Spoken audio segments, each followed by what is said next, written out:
O fado está em todo o lado, em Portugal. You don't sing fado, you are fado. O Fado is this more than 2-century-old music genre. É único, é português. Por isso também foi património mundial. A Rita do Zé mora ali ao pé, numa aldeia que é perto de Canaças. This year, France is celebrating Portuguese culture, with concerts, performances and exhibitions from the country's top artists. So the France 24 Culture Show has decided to take you on a musical voyage to Lisbon. And the city's most famous sound is the moving, melancholic music of Fado. Fado is often upheld as the essence of Lisbon, a mainstay in a rapidly changing city.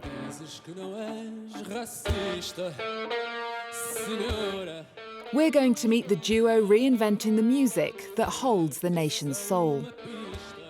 Hello, I'm João Caçador. I'm a guitarist from Fado Bicha. Hi, I'm Lila, and I'm the other half of Fado Bicha. They're Portugal's queer, anti-racist, feminist musicians, challenging the traditional, conservative, ritualistic fado. So what does Fado Bicha mean? Well, Fado Bicha is a musical and an activist project at the same time, a political project. Fado is this more than 2-century-old music genre. It's native to Lisbon in a way, and it's traditionally played with two instruments, an acoustic guitar and a Portuguese guitar, which is a 12-string guitar. Bicha is quite a widespread slur in Portuguese-speaking countries. So in a way, it's a misogynistic and homophobic slur at the same time. It's a very strong and offensive one. But a couple of decades ago, it started to be reclaimed by the community as a self-identification term as well. So to mix these two, being Fado, a very traditional concept and even associated with an idea of national identity, and then mixing it with a word that is perceived as such a dirty concept, it's a big boom. Taberna, nesta Lisboa moderna, és a tasca humilde eterna que mantém a tradição. Velha tendinha, és o templo da pinguinha, dos dois brancos, da gimbrinha, da boémia e do pifão. Tell me about the universe that you are creating with your music. Right. It's a universe of reflection about ourselves and the way that we occupy our city and our country, our lives. Fado Bicha began performing in Lisbon's famous Fado houses in the Alfama neighbourhood. This is a typical Fado house. The musicians play while we eat. It's a ritual and one of the draws for the city's 4.5 million yearly visitors. As casas de fado é bom para nós divulgarmos o nosso fado, que é português, que não há em lado nenhum, e transmitirmos o que nós sentimos. É contar uma história, seja de amor, seja de felicidade. This is as traditional as it gets in Portugal. Not an easy world for a queer Fado duo to enter into. I enrolled in a Fado school, but the clash was very just in my face on the first lesson. I had no intention of putting aside my queerness to fit into this role of what I was expected, or how I was expected to sing, being seen as a man, which I'm not. And so I left the school and I started singing by myself in a very small bar in Alfama. And then João quite randomly saw a video of me performing and felt identified with the exercise that I was bringing about. And I already played on the Fado's houses and singing, and it was really exciting, the idea of create a new world where we can exist completely and fully. Since it began in the 19th century, Fado has been evolving. Born in and around the brothels, alleyways and tascas of the city's poorest neighbourhoods, it later became associated with the fascist regime that dominated Portugal for nearly half a century. Its complicated history can be discovered here at Lisbon's Fado Museum. Well, the history of Fado is basically a history of change. and it has never stopped changing all through its evolution in the past 200 years. Much of what we now claim that is traditional Fado appeared in the 1920s and 30s and was then considered to be an unacceptable innovation by the older Fado singers.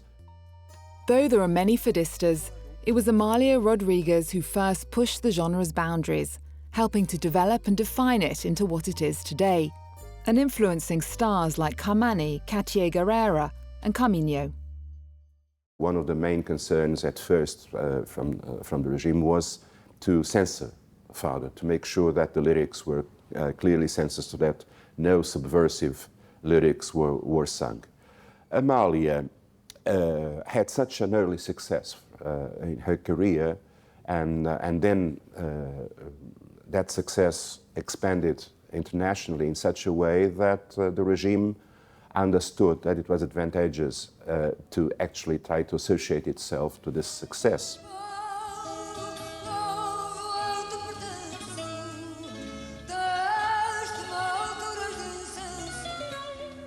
Amália changed the game, and until now you can still feel on most of the singers the influence of Amália Rodrigues, and that's why maybe she will be eternized as the voice of Fado since ever and forever.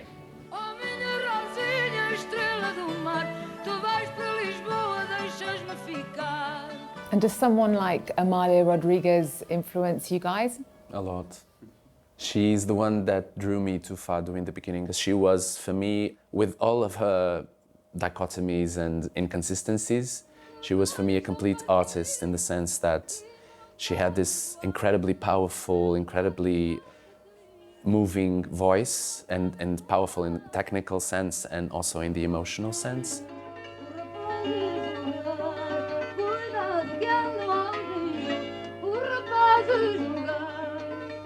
She faced backlash at different points in her career from the traditional Fado community, a lot of backlash. They were seen, these innovations that she brought, they were seen as invasions or as unauthentic. And nowadays, they are seen as traditional Fado. So maybe one day your music will be seen as maybe traditional. One day, yes. We're not really concerned about that, and we don't seek any legitimation from anyone.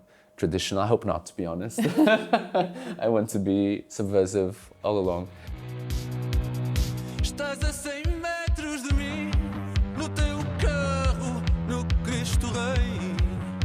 Não ando fotos assim, eu não sou gay.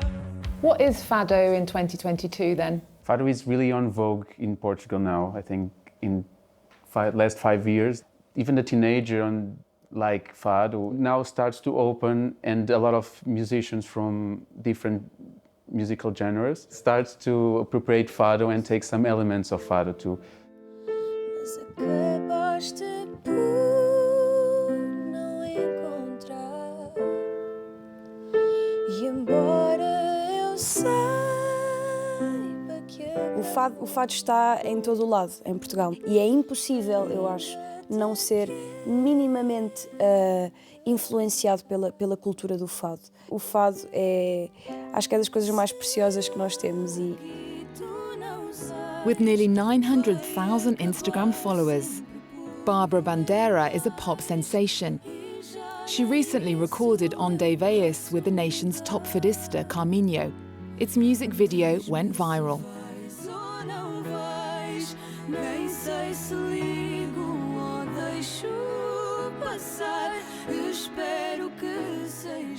Eu estou muito orgulhosa desta canção, estou muito orgulhosa desta associação com a Carminho, que para mim é a melhor fadista que temos em Portugal.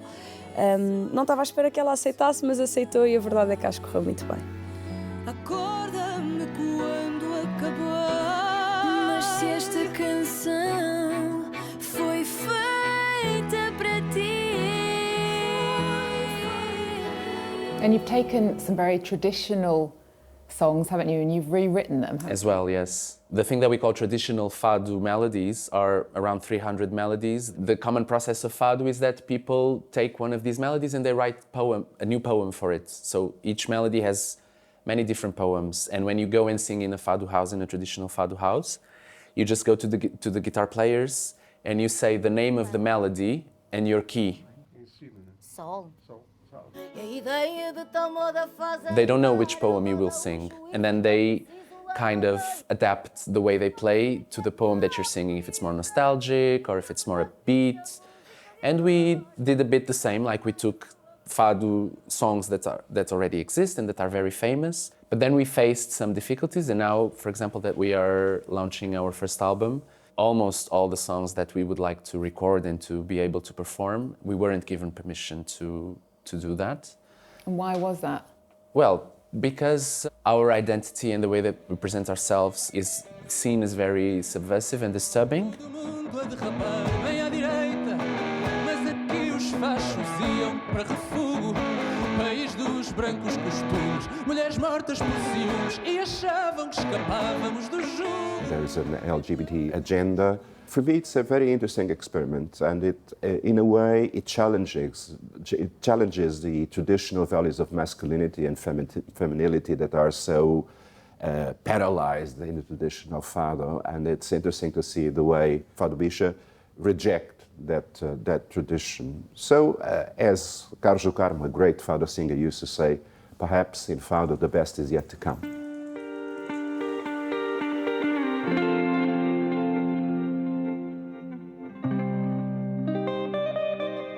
What do you see as your mission then with the music? What do you think you're doing with it? I think we are making it more noble, to be honest. There is no artistic tradition that is not reappropriated and rethought and redone. That's the exact core of what it means, culture and art. It's not like an old picture in a drawer. It's something that is alive and that people, generation after generation, take in their hands and they make it their own. And everyone does that. Are the lyrics that you write, lyrics that are kind of revolutionary, addressing the issues of today? Tell us about the words. Well, I can say, for example, that in our album, we feel that it's a bit of a queer survival manual, because it tackles different aspects of what it kind of means to be queer in Portugal in 2022. Toxic masculinity, on the prevalence of violence in our society. So there is these different aspects of grief, but also of celebration and of reflection on society, our history, our present. Our music is very much about that. At the heart of Fado is saudade. The word refers to a sense of sorrow, of yearning for what once was. And although we can hear the emotion in Fado Bicha's songs, this is a duo very much looking forward to writing a new chapter in the story of Fado. We will sing a song called Povo Pequenino, and it's kind of a poetic calling to Portuguese society to rethink, reevaluate our colonial history, the way we think about it, and also what freedom should mean nowadays.